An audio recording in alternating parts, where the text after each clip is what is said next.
Hi guys, welcome to my channel, welcome to my blog. तो आज मैं आप सबको लेकर आया हूँ चामुंडा माँ के दर्शन करवाने के लिए। तो ये 51 शक्तिपीठ हैं भारत में, उनमें से एक है और आज हम इनके दर्शन करेंगे। मैं आपको ले चलता हूँ अपने साथ।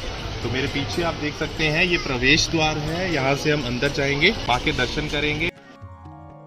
जैसा कि आप देख सकते हैं हम प्रवेश द्वार से अंदर जाने के लिए तैयार हैं। मेरे पूरी परिवार सहित मैं अंदर जा चुका हूं। हम एक बड़े से हॉल में पहुंच चुके हैं। यहाँ पे आप लंबी कतारें देख सकते हैं माँ के भक्तों की। आज रविवार है, इसीलिए आज ज़्यादा भीड़ लग रही है। हम भी उन भक्तों के साथ लाइन में हो लिए और अपनी बारी का इंतज़ार करने लगे। जब तक हमारी बारी आती है, मैंने सोचा आपको माँ चामुंडा मंदिर के बारे में कथा सुना देता हूँ कि ये मंदिर यहाँ पे कैसे बना। कहते हैं कि ये माता का प्राचीन मंदिर नहीं है। माँ का प्राचीन मंदिर ऊपर पहाड़ों में स्थित है, जिसे कि हिमानी चामुंडा के नाम से जाना जाता है। सभी भक्तजनों के लिए वहाँ पहुँचना संभव नहीं था, इसीलिए एक पुजारी और राजा ने माँ से प्रार्थना की कि कृपया करके बाकी भक्तों को भी आपके दर्शन के लिए मौका मिल सके, इसीलिए आप जो हैं नीचे आके यहाँ पे बस जाएं। तभी माता ने स्वप्न में उस पंडित और राजा को ये बताया कि यहाँ पर खुदाई करने से उन्हें एक मूर्ति मिलेगी, जिसे वो यहाँ स्थापित करके मंदिर का निर्माण कर सकते हैं। उसके पश्चात राजा और पंडित ने वहाँ पे खुदाई की और माँ की प्रतिमा वहाँ पे निकली, जो कि अंदर मंदिर में स्थापित की गई है। उसके बाद यहाँ पे माँ के मंदिर का निर्माण करवाया गया। कहा जाता है, प्राचीन कथाओं के अनुसार माँ सती के पैर यहाँ पर गिरे थे, जिस वजह से यहाँ पे माँ चामुंडा का मंदिर बना है। तो जैसे कि आपने देखा, अभी हमारे पूरे परिवार ने दर्शन कर लिए हैं माँ चामुंडा के। अब हम आपको ले जा रहे हैं शिव के दर्शन कराने के लिए, क्योंकि ये शिव और माँ चामुंडा को अर्पित है ये मंदिर। आओ मैं आपको ले चलता। नीचे जा रही सीढ़ियों को हमने भी फॉलो करना शुरू किया और नीचे जाने लगे। कहते हैं कि बड़ी सी चट्टान के नीचे वहाँ पे एक शिवलिंग स्थापित है। बाहर रखी मूर्तियों, इस पुराने नंदी को आप देख सकते हैं, बहुत ही खूबसूरत और प्राचीन लग रहा है। हमने माथा टेका और बड़े से लकड़ी के द्वार से हम अंदर की तरफ चले गए। सामने एक सिक्योरिटी गार्ड खड़ा था।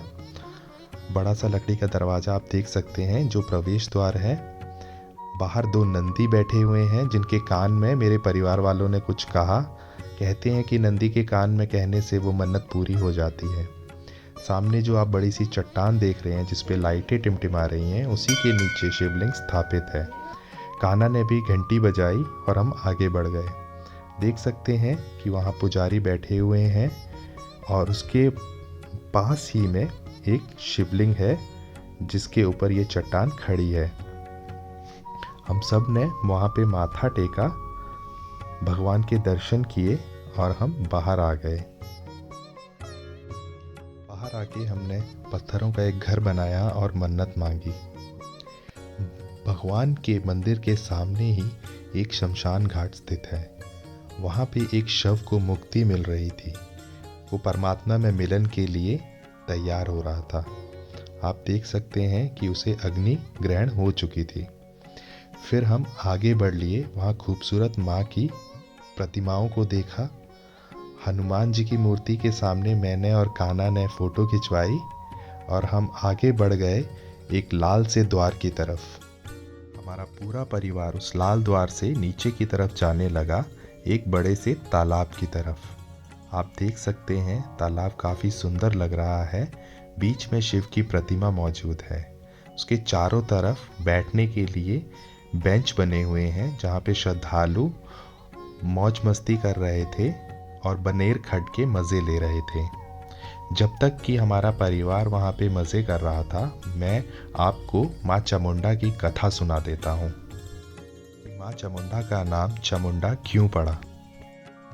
प्राचीन समय की बात है। शुंभ और निशुंभ नाम के दो राक्षसों का बहुत ही आतंक था सारे लोगों में। उनसे परेशान होकर देवताओं ने माँ भगवती की आराधना की। वहाँ से माँ पार्वती गुजर रही थी। उन्होंने देखा कि वो किसी की आराधना कर रहे हैं। वो उनके पास गई, उन्होंने उनसे बात की। तभी उनके शरीर से एक कुंवारी कन्या का जन्म हुआ, जिसे कि कौशिकी के नाम से जाना गया। तभी वहां मौजूद शुंभ निशुंभ के दूतों ने उन्हें देख लिया और उनके पास जाके वर्णन करने लगे उनकी खूबसूरती का और कहने लगे कि वह आप ही की अर्धांगिनी बनने के लायक है। उन्होंने अपने 2 दूतों चंड और मुंड को माँ कौशिकी के पास भेजा और अपने साथ आने को कहा, लेकिन माँ कौशिकी ने उनके साथ जाने को मना कर दिया और ये शर्त रखी कि वे उन्हीं से शादी करेंगी जो उन्हें युद्ध में हरा देगा।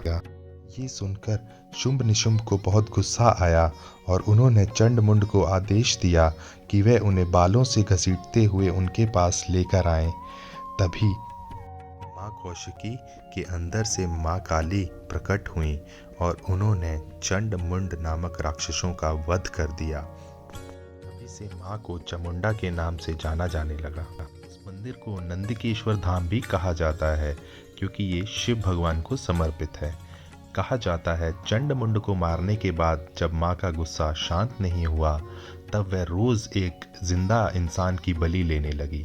वहाँ के लोगों ने डिसाइड किया कि रोज कोई ना कोई बलि के रूप में स्वयं ही माँ के पास चला जाएगा। जब एक बालक की बारी आई तो वह बलि के लिए माँ के पास जाने लगा। रास्ते में उन्हें एक बालक मिला जो कि शिव का ही रूप था। वह उसके साथ खेलने लगा। बहुत देर के बाद जब माँ ने देखा कि कोई नहीं आया है, माँ उस स्थान पे पहुँच गई और गुस्से में उन्हें देखने लगी। तब शिव भगवान जो कि बालक रूप में थे उन्होंने उन्हें और चिढ़ाया, जिसका उनका गुस्सा बढ़ गया और उन्होंने कहा कि पहले मैं तुम्हारी ही बलि लूँगी और उन्होंने उनके ऊपर शिलाएं फेंकना स्टार्ट कर दी। शिव भगवान नीचे बैठ गए और एक शिला उनके ऊपर आ गई, जिसे भगवान शिव ने अपनी एक उंगली से रोक दिया। माँ ने आंखें बंद करके देखा तो उन्हें पता चल गया कि वे शिव भगवान हैं। तभी शिव भगवान ने उन्हें कहा कि आप जिंदा इंसान की बलि नहीं लोगी, शव के रूप में यहाँ पे एक इंसान आएगा और आप उसी की बलि लेंगी। तभी से यहाँ पर रोज़ एक शव माँ के मंदिर में आता है और शमशान घाट में जलाया जाता है। जब यहाँ पे कोई शव नहीं आता है तो अगले दिन 2 शव आते हैं। 30 दिन में 30 शवों का जलाना ज़रूरी होता है। यहीं हमारी कथा समाप्त होती है। हमने माँ के दर्शन भी कर लिए और आपको संपूर्ण कथा भी सुना दी। अब हम भी चल पड़ते हैं अपने घर की तरफ। तो हम मंदिर से बाहर आ गए, हमने अपना टोकन दिया, अपने शूज़ वापस लिए और उन्हें पहन लिया।